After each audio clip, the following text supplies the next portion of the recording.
مرحبا متابعين الأعزاء، وحياكم الله بقناتي الأولى منوعات في تركيا والعراق، والثانية يوميات ماما أم لواء. أرحب بكل المشتركين الجديد وأقول لكم حياكم الله. تعالوا وياي هسه نبلش بالمقادير وطريقة العمل. هنا أنا عندي الكوب الأول طحين متعدد الاستخدامات، أنا استخدمت الطحين التركي. ضفت الكوب الثاني وهسه راح أضيف الكوب الثالث، وهذا الكوب الرابع. مكيالة ونص من الخمرة حتى تختمر عندي بسرعة، خمرة سريعة الذوبان. هنا أنا عندي ربع مكيالة من الصودا. هنا أنا عندي الزيت المقياس المعياري الربع، راح أخلي الربع أخلي فقط 3/4 لا أكثر. رشة من الملح حسب الذوق.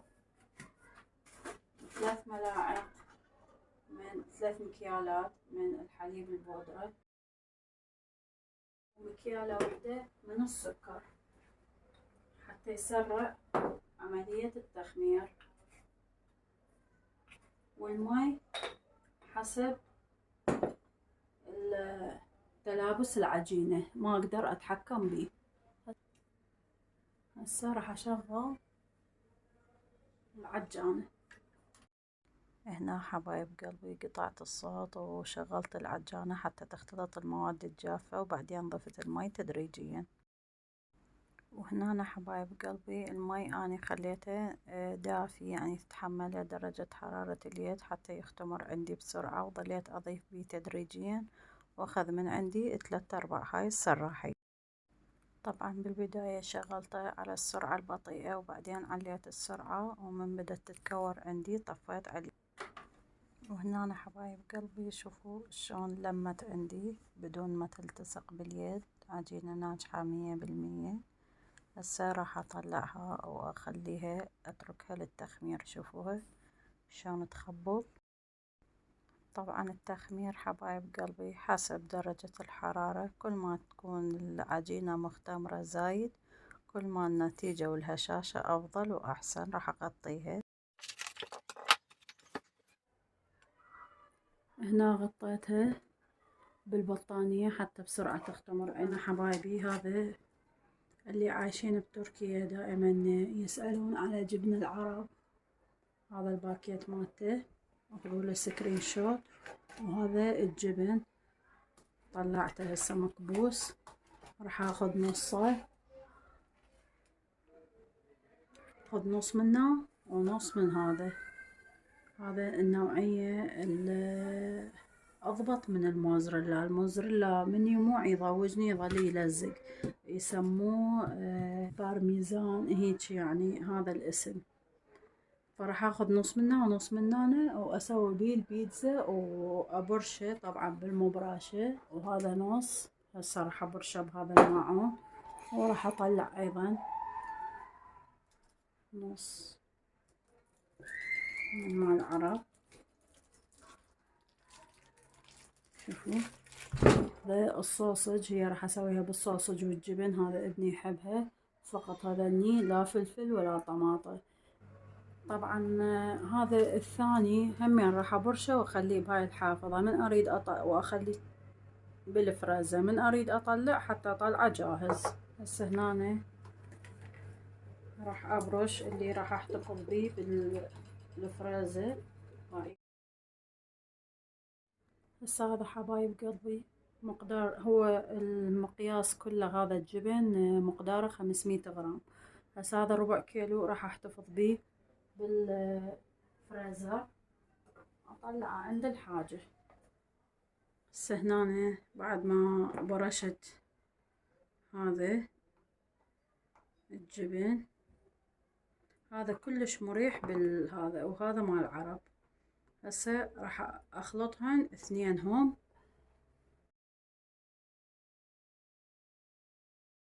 اني حبايب قلبي جبن الموزريلا ما احب استخدامه لانه من يموع يظل يلزق، فاجيب هذا الجبن مال بارميزان او القشقوان وأخلط وياه الجبن الأبيض مال جبن العرب، وتمتعوا بالطعام. أستخدمه مثل بورق الجبن، سمبوسة الجبن، اللازانيا، البيتزا، أي نوع من معجنات بالجبن أستخدم هيج نوعية. وهنا أنا راح أبدي أبرش الصوصج بهالشكل هذا بدون. هسه هنا هذا الصوصج صار عندي بهالشكل هذا، وهذا الجبن بهالشكل هذا. وهسه نشوف عجينتنا. هسه هنا حبايبي بعد ما اختمرت عندي بهالشكل هذا راح ابدي اشنقها وياكم. حبايب قلبي انا طبعا احب افتح العجينة على اللوح الرخامي هذه، ما احب التخ. اخذ قطعة من اشنق هيك اشنق حتى تطلع كلها متساوية هيك، واخلي هنا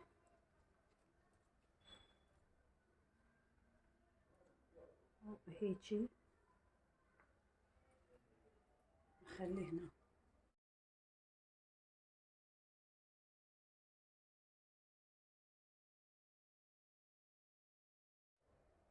وهنا بعد ما شنقتهن بهالشكل هذا حبايب قلبي، هسه راح اغطيها حتى ترجع تختمر من جدة وجديد حتى تطلع هشة. وهنا حبايبي غطيتها بهاي القطعة من القماش، وارجع عليها بعد مرور ربع ساعة الى نص ساعة حتى تختمر من جديد. راح ازيت الصواني وبهذا اللي اشتريته قلت لكم يفيدني، بس ترشون بهالشكل هذا حتى شنو للسرعة رأسا الصينية ما تتعذبون. وهنا حبايب قلبي زيتت كل الصواني حتى شغلنا يصير سريع. اجي بس افتح العجينة واخر شي اذب الجبن والصوص. هسه هذه الصينية الاولى راح نخليها هنا يمنا، هنا اللي سويناها ونشتغل بيها. نرش شوية من الطحين نفتح بيها بهالشكل هذا. طبعا ما اعرف اشتغل بالصغير بس حاولت دا اجرب متعلمة على الحجم الكبير. ننفضها من الطحين نخليها بالصينية بهالشكل هذا. الصراحة خليها هنا. شوفوا العجينة شلون ناجحة ب100%، شلون مريحة بالفتح.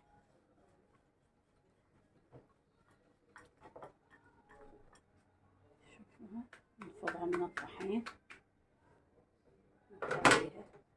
هسه اروح اشغل الفرن واسوي الباقي. هسه هنا حبايب قلبي بعد ما كملت الصينية الاولى، الطبقة الاولى راح اضيف رشة من الجبن بهالشكل هذا. هذا ابني يحب بيها جبن كلش هواية. طبقة من الصوصج حتى يتساوى كله بهالشكل هذا. اني ليش ابرشه احسن من ما اسوي اقراص وتطلع اطيب. واضيف همين رشة من الجبن بهالشكل هذا وتمتعوا بالطعام.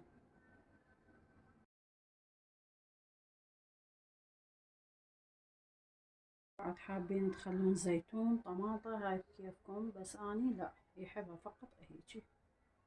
هاي البيتزا مالته المفضلة. هاي بالهند من كنا نروح للمطاعم نوصيهم نقولهم فقط جبن وطماطة، لا خضار ولا لحومات ولا شي. راح ادخلها واراويكم شكلها من تطلع.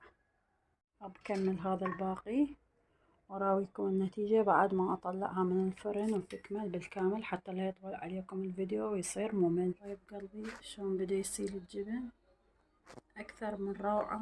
هذا الجبن. طيب قلبي طلعنا الصينية الأولى.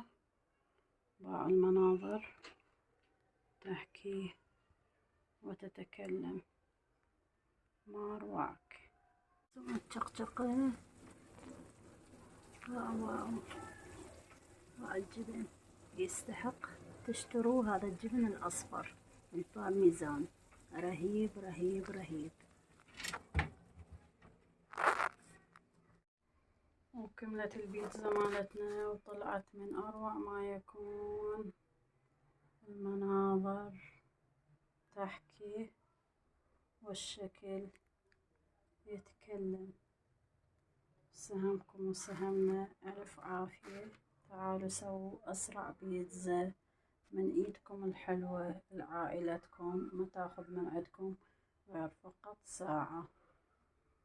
حبايب قلبي، وانتهى فيديونا وياكم. انتظرونا فيديوهات جديدة وقادمة. أختكم أم دواء، مع السلامة. لايك، متابعة،